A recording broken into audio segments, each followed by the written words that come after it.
नमस्ते। आज के इस एक्सप्लेनर में हम एक ऐसे मुद्दे पर बात करने जा रहे हैं जिसने पूरे देश को हिला के रख दिया है। हम बात कर रहे हैं नीट 2026 के उस विवादित पेपर लीक की, जो सच कहूं तो किसी सस्पेंस थ्रिलर से बिल्कुल कम नहीं है। तो चलिए, जो भी रिपोर्ट्स, दावे और डेटा अब तक सामने आए हैं, उनका गहराई से विश्लेषण करते हैं और इस पूरे रहस्य की परतें खोलते हैं। बिना किसी देरी के शुरू करते हैं। इस पूरी कहानी की शुरुआत होती है एक बहुत ही चौंकाने वाले नंबर से, और वो नंबर है 135। हुआ क्या था कि परीक्षा से ठीक पहले राजस्थान के सीकर में व्हाट्सएप पर एक गैस पेपर बहुत तेजी से सर्कुलेट होने लगा।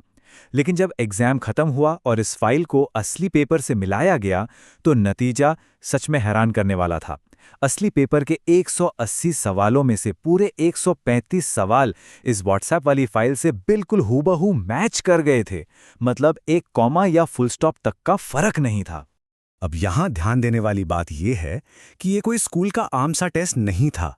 यहां बात 22 लाख उम्मीदवारों की हो रही है। नीट कोई छोटा मोटा एग्जाम नहीं होता। ये पूरे देश का सबसे बड़ा मेडिकल एंट्रेंस एग्जाम है। ये तय करता है 22 लाख से ज्यादा छात्रों का भविष्य, उनकी सालों की दिन रात की मेहनत और डॉक्टर बनने का उनका सपना। इतने बड़े लेवल की परीक्षा में इस तरह की सेंधमारी का असर सच में बहुत गहरा और गंभीर होता है। तो आज के इस एक्सप्लेनर में हम इस पूरे मामले को 6 अहम हिस्सों में समझेंगे। पहला, सीकर का खुलासा। दूसरा, पेपर के सुरागों को खोजना। तीसरा, इनका अंडरग्राउंड नेटवर्क। चौथा, आधिकारिक बयान और कथित कनेक्शन। पांचवा, छात्रों पर इसका असर। और आखिर में छठा पॉइंट, एग्जाम से आगे की सोच, यानी प्लान बी। तो चलिए, कहानी के पहले हिस्से से शुरू करते हैं, यानी द सीकर्स डिस्कवरी। यहीं से इस पूरे मामले की पहली चिंगारी उठी थी। ये बात है 2 मई 2026 की। केरल में एमबीबीएस की पढ़ाई कर रहे एक छात्र ने सीकर में पीजी हॉस्टल चलाने वाले अपने पिता को एक फाइल भेजी। अगली सुबह उन पिता ने वो पेपर अपने हॉस्टल के बच्चों में बांट दिया। अब जब एग्जाम के बाद एक लोकल कोचिंग टीचर ने इस पेपर को चेक किया, तो सबके होश उड़ गए। 90 के 90 बायोलॉजी के सवाल और 45 केमिस्ट्री के सवाल बिल्कुल उसी सीक्वेंस में मैच कर रहे थे। ये कोई गेस नहीं था, यह तो 100% असली पेपर था। लेकिन अब सबसे बड़ा सवाल ये था कि ये असली पेपर सीकर तक पहुंचा कैसे, इसका असली सोर्स क्या था। यहीं से शुरू होती है पेपर ट्रेल की खोज। रिपोर्ट्स में यह दावा किया गया है कि इस लीक के तार महाराष्ट्र के नासिक में मौजूद एक ऑथराइज्ड प्रिंटिंग प्रेस से जुड़े थे, और यहां जो टेक्नोलॉजी इस्तेमाल हुई वो सच में हैरान कर देने वाली थी। इसे शैडो सर्वर कहते हैं। दावों के मुताबिक मोबाइल से छुपकर फोटो खींचने के बजाय हाई डेफिनेशन पोर्टेबल स्कैनर्स का इस्तेमाल किया गया, और तो और डेटा ट्रांसफर को जांच एजेंसियों से छिपाने के लिए नासिक के बाहरी इलाके में एक गुप्त शैडो सर्वर तक बना लिया गया था। मतलब ये काम बेहद हाई लेवल की तकनीकी तैयारी के साथ किया गया था। अगर पूरे टाइमलाइन पर नजर डालें तो 26 अप्रैल को गुड़गांव में कथित तौर पर इस पेपर की डील होती है। फिर 29 अप्रैल से इसका डिस्ट्रीब्यूशन शुरू हो जाता है, और फाइनली 2 मई को ये व्हाट्सएप के जरिए सीकर पहुंचता है। यानी एग्जाम से कई दिन पहले ही ये पेपर कई राज्यों की सीमाएं पार करते हुए पूरी प्लानिंग के साथ आगे बढ़ रहा था। अब समझते हैं कि इस चोरी किए गए डेटा को अंडरग्राउंड डिस्ट्रीब्यूशन नेटवर्क के जरिए बाजार में कैसे लाया गया और इसे छुपाया कैसे गया। इस नेटवर्क ने पकड़े जाने से बचने के लिए एक बहुत ही शातिर ट्रिक का इस्तेमाल किया। उन्होंने सीधा असली पेपर बेचने के बजाय एक गेस पेपर तैयार किया ये गया कि असली 135 सवालों में बाहर के कुछ और सवाल मिला दिए गए, और कुल 410 सवालों का एक सेट बना दिया गया। ये चालाकी इसलिए की गई ताकि किसी को ये शक ही ना हो कि ये असली लीक है। लोग बस इसे किसी बड़े कोचिंग इंस्टीट्यूट का इंपॉर्टेंट गेस पेपर समझकर पढ़ लें। इस पूरे काले बाजार में पैसों का खेल कैसे चल रहा था, ये देखना भी बहुत जरूरी है। दावों के अनुसार नासिक से ये पेपर सिर्फ 1 लाख रुपए में निकला, लेकिन गुड़गांव पहुंचते पहुंचते इसकी सॉफ्ट कॉपी की कीमत 15.5 लाख रुपए हो गई। फिर राजस्थान के एजेंट्स को ये 30 लाख रुपए में बेचा गया, और आखिर में सीकर के एक एजेंट ने इसे 5 लाख रुपए में खरीदा। जैसे जैसे पेपर अलग अलग हाथों में गया, इसकी कीमत और इसकी पहुंच दोनों बढ़ती चली गईं। जाहिर है, जब इतनी बड़ी घटना होती है तो आधिकारिक बयानों और आरोपियों के कनेक्शंस पर भी चर्चा होती है। चलिए इसे देखते हैं। यहाँ कागजी बयानों और जमीनी हकीकत के बीच एक बहुत बड़ा अंतर देखने को मिला। एक तरफ नेशनल टेस्टिंग एजेंसी यानी एनटीए का स्टैंड था कि कोई पेपर लीक नहीं हुआ है, बल्कि बस एक पीडीएफ घूम रही है जिसमें मिलते जुलते सवाल हैं।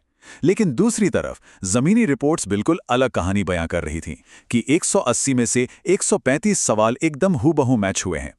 अब अगर उन लोगों की कथित प्रोफाइल्स की बात करें जिन पर आरोप लगे हैं, तो मीडिया रिपोर्ट्स के मुताबिक मुख्य आरोपियों में से एक को एक राजनीतिक युवा विंग का सदस्य बताया गया। सोशल मीडिया पर राज्य के शिक्षा मंत्री के साथ उनकी तस्वीरें भी सामने आई। ये भी आरोप है कि उन्हें 1 महीने पहले से ही इस लीक की जानकारी थी। और एक बड़ा इत्तेफाक ये भी बताया गया कि पिछले साल उनके परिवार के 4 सदस्यों ने नीट परीक्षा पास की थी। हालांकि यहाँ ये साफ करना बहुत ज़रूरी है कि ये सिर्फ सामने आए दावों और रिपोर्ट्स का हिस्सा है, जिसे हम निष्पक्ष रूप से इस विश्लेषण में रख रहे हैं।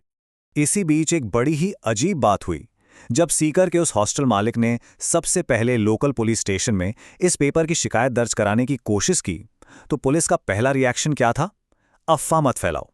ये एक बहुत ही क्रिटिकल मोमेंट था, क्योंकि जब इस शिकायत को नज़रअंदाज किया जा रहा था, तब तक इन्वेस्टिगेटर्स के मुताबिक वो पेपर पिछले लगभग 1 महीने से सर्कुलेट हो रहा था। इन सभी तकनीकी और आपराधिक बातों से थोड़ा आगे बढ़कर अब इसके सबसे अहम और दर्दनाक हिस्से पर बात करते हैं, छात्रों पर पड़ने वाला असर। ये एक बहुत ही जायज़ सवाल है कि री एग्ज़ाम की मानसिक और भावनात्मक कीमत कौन चुकाएगा। जब कोई परीक्षा रद्द होती है तो बात सिर्फ फॉर्म की फीस की नहीं होती। उन 22 लाख छात्रों की स्थिति की कल्पना करना भी मुश्किल है, जिन्होंने अपनी रातों की नींदें खराब की, जिनके परिवारों ने कोचिंग पर लाखों रुपए खर्च किए और जो सालों तक बाहरी दुनिया से कट कर रहे हैं। इस तरह के स्कैम से उस पूरी मेहनत पर पानी फिर जाता है और एक गहरी हताशा जन्म लेती है। लेकिन इस निराशा के बीच भी एक रास्ता है। आइए एग्जाम से थोड़ा बाहर निकलकर एक प्लान बी के बारे में बात करते हैं। ये मैसेज बहुत ही साफ और ज़रूरी है। अपना पूरा भविष्य कभी भी सिर्फ एक परीक्षा के दांव पर नहीं लगाना चाहिए। हमेशा एक बैकअप प्लान होना ही चाहिए। जब सिस्टम में इस तरह की कमियां सामने आती हैं तो ऐसा लगना लाजमी है कि सब कुछ खत्म हो गया, लेकिन सच तो ये है कि जिंदगी किसी एक एंट्रेंस एग्जाम से बहुत बड़ी है। एक मजबूत प्लान बी होने से हम ऐसी किसी भी सिचुएशन का सामना बेहतर तरीके से कर सकते हैं। आज के मॉडर्न दौर में करियर के अनगिनत ऑप्शंस मौजूद हैं। डॉक्टर या इंजीनियर बनने से अलग भी data science, UI/UX design, sustainability, content creation, sports analytics और क्लाइमेट रिसर्च जैसी कई फील्ड्स हैं। इन क्षेत्रों में शानदार ग्रोथ है, अच्छी कमाई है और काम भी बेहद दिलचस्प है। बस ज़रूरत है तो इन नए रास्तों को एक्सप्लोर करने की। तो आखिर में एक सवाल छोड़कर जा रहे हैं, क्या पढ़ाई सिर्फ कामयाब होने के लिए की जा रही है या काबिल होने के लिए? कामयाबी के पीछे भागने के बजाय अगर काबिलियत को बढ़ाने पर फोकस किया जाए तो सफलता खुद ब खुद मिल जाती है।